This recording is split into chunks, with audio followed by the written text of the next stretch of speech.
I travel around quite a bit, and I find that most people don't even know what an illusion is. Now, I'm not an illusionist, and most people, even I could tell you I was, and you wouldn't know, because most people don't know what an illusion is. And I'll give you an example. What would be your definition of an illusion?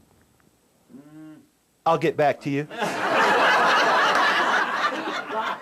What would be your definition of an illusion? Something that happens but didn't happen. Like a good relationship. You're not too far off. What would be your definition of an illusion?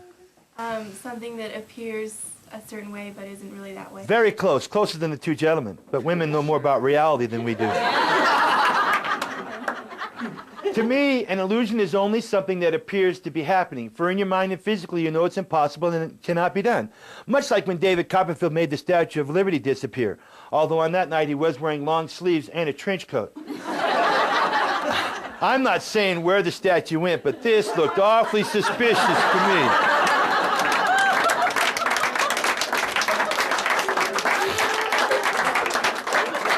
Unlike any other magician you'll ever see, I allow you to examine my props. So for this one moment, I am going to hand you this. This is a short piece of rope. You may examine that. This is probably the medium piece of rope. You may examine that, and this is a long piece of rope. Basically, the reason I pass these out is so the rest of the audience realizes that all I'm using are 3 different lengths of rope. They're not gimmick or tricked up in any way, and basically are made up of the same material. The only thing that makes them different are their length. Would you agree? Yes. Now, if you think I have separated them for some mysterious reason, please feel free to mingle. Leave it to a woman. She's not very trusting soul. All right. So this is a short piece of rope, this is a medium piece of rope, and this is a long piece of rope. And the way this trick originated is when I was in high school. We had a professor come over once a week from the college. This man was always baffling me with his mathematical problems. Whenever I got the chance, I would try to fool him. I said, "Professor, did you know the 3 pieces of rope were all the same length?"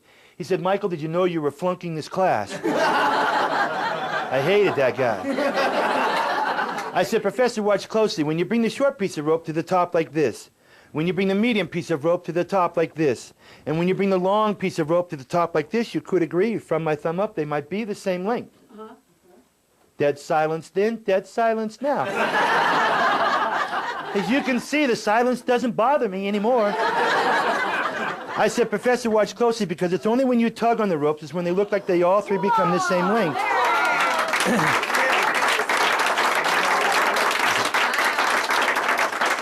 And that's when I showed him that I had 1 piece of rope, and that I had 2 pieces of rope, and that I had a 3rd piece of rope, all the same length. He then turned to me after the near-deafening applause.